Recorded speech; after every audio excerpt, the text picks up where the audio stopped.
Pagi itu di rumah besar keluarga kami di kawasan Menteng, Jakarta, aku Aisyah duduk di meja makan dengan tangan yang sedikit gemetar memegang koran pagi. Berita utama menyatakan bahwa Surya Jaya, perusahaan ayahku, akan merger dengan Pebintang Raya, saingan bisnis yang sudah puluhan tahun berseteru. Ayahku Pak Hadi tersenyum lebar sambil menyeruput kopi hitamnya dan berkata dengan suara penuh kepuasan, "Ini berkah dari Allah, akhirnya musuh kita menjadi sekutu dan bisnis keluarga akan semakin besar." Tapi di dalam dada aku rasanya seperti ada batu besar yang menekan karena aku tahu persis siapa pemilik Bintang Raya. Pak Budi, ayah dari Sinta, pacarku selama 2 tahun ini. Kami bertemu di kampus saat kuliah bisnis dan sejak saat itu perasaan kami tumbuh pelan-pelan tanpa ada yang tahu. Setiap malam kami saling telepon berbagi cerita tentang mimpi dan ketakutan kami bertemu di kai kecil di pinggir kota atau di taman yang sepi. Sinta selalu tertawa kecil saat aku mengeluh tentang tekanan ayah yang ingin segera menjodohkan aku dengan anak rekan bisnisnya.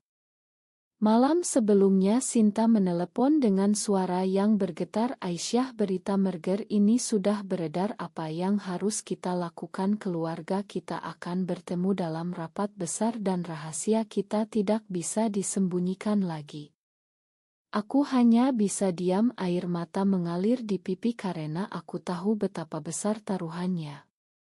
Keluargaku Muslim taat. Ayah selalu mengingatkan aku tentang ajaran agama yang melarang hubungan sesama jenis dan ibuku selalu bercerita tentang pernikahan yang harus menjaga kehormatan keluarga. Bagaimana aku bisa mengatakan bahwa aku mencintai seorang perempuan, apalagi putri dari musuh ayahku? Sepanjang hari aku berusaha menjalani rutinitas seperti biasa, pergi ke kantor membantu ayah mengurus dokumen merger, tapi pikiranku terus melayang ke Sinta. Kami janji bertemu sore ini di tempat biasa, sebuah masjid kecil di pinggiran kota di mana kami biasa duduk di taman belakang setelah salat. Saat aku tiba, Sinta sudah menunggu dengan wajah pucat. Ia memelukku sebentar lalu berbisik, "Kita harus bicara serius, Aisyah." Aku mengangguk dan kami duduk di bangku batu di bawah pohon rindang. Sinta menatapku dengan mata yang berkaca-kaca. "Aku takut, Aisyah, tapi aku juga tak bisa hidup tanpa kamu. Kami sudah terlalu jauh untuk mundur sekarang." Aku merasa hatiku hancur karena di satu sisi aku ingin melindungi keluargaku dari malu, di sisi lain cinta kami adalah satu-satunya hal yang membuat hidupku berwarna. Kami berjanji akan mencari jalan, tapi keduanya tahu bahwa merger ini seperti bom waktu yang siap meledak. Malam harinya saat makan malam keluarga, ayahku membahas detail merger dengan antusias. Ia bilang, "Besok kita akan bertemu keluarga Budi di hotel untuk penandatangan awal dokumen dan kamu, Aisyah, harus ikut karena suatu hari nanti kamu yang akan mengurus semuanya." Aku hanya mengangguk pelan, tapi di dalam hati aku berdoa semoga Allah memberi petunjuk karena aku benar-benar tidak tahu harus berbuat apa. Hari berikutnya di kantor aku menerima pesan dari Sinta, rapat besok akan jadi titik balik, kita harus siap menghadapi apapun. Aku menatap layar ponsel lama sekali, merasa dunia mulai berputar terlalu cepat.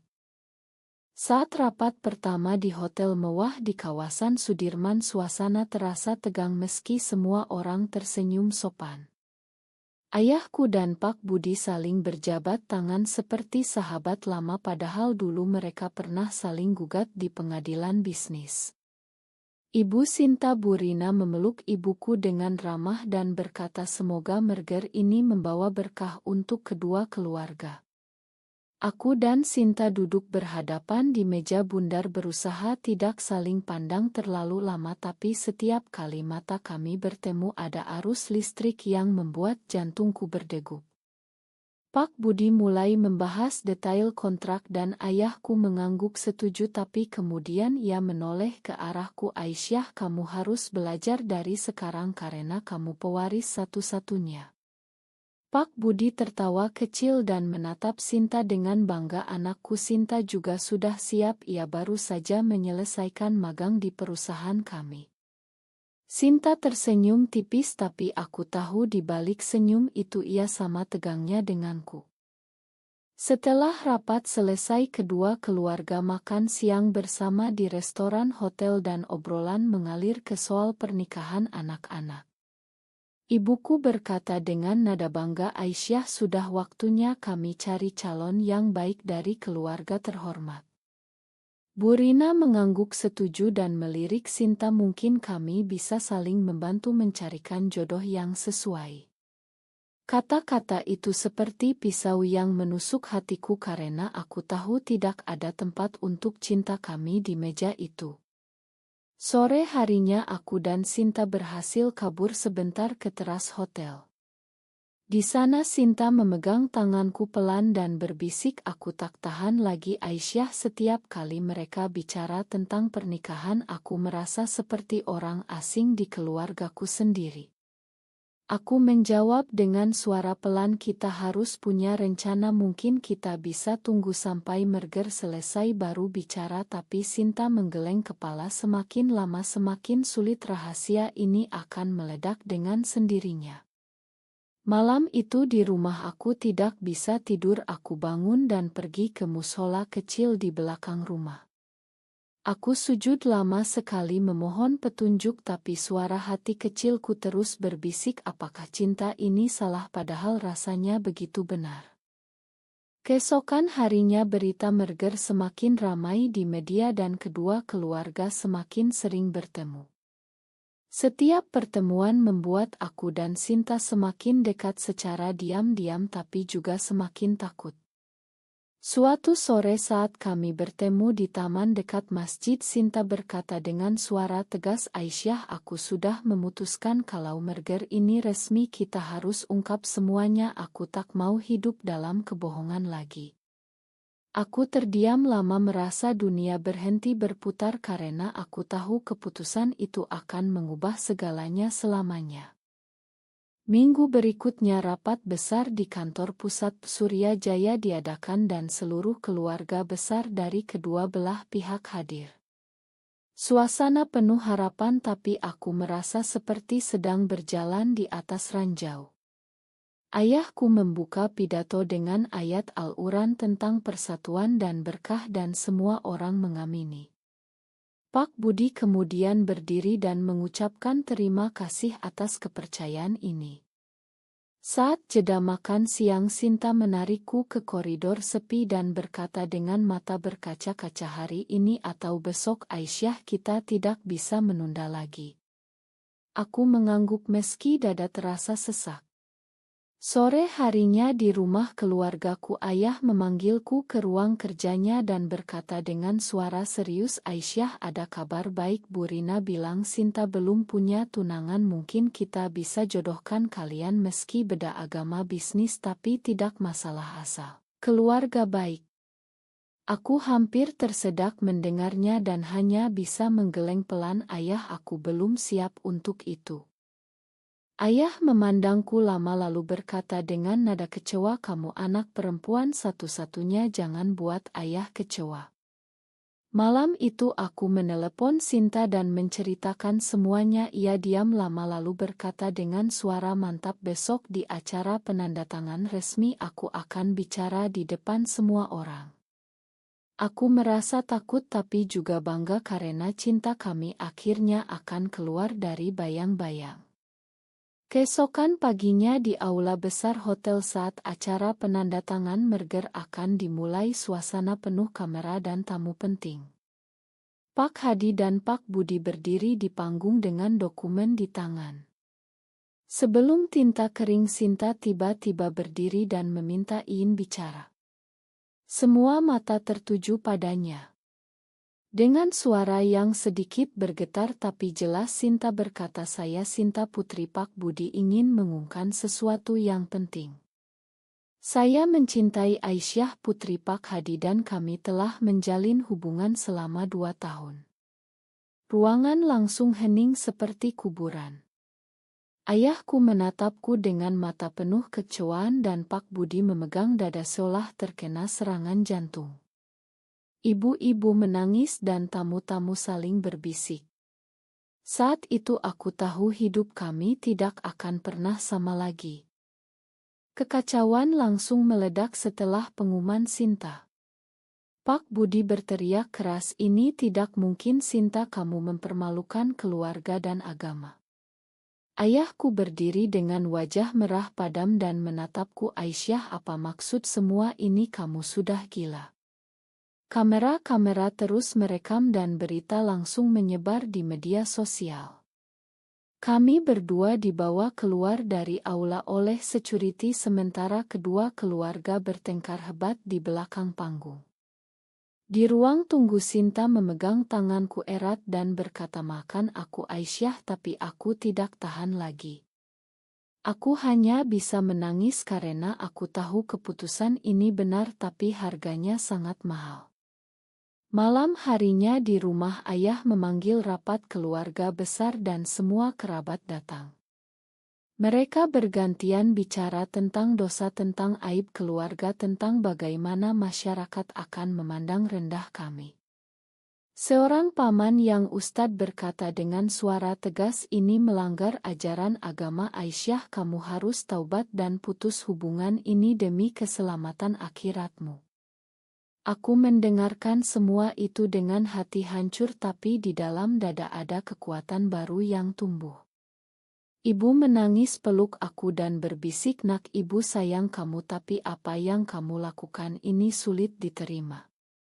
Keesokan harinya berita sudah jadi headline utama di semua media, cerita tentang putri dua keluarga pengusaha besar yang mengungkapkan cinta sesama jenis saat merger.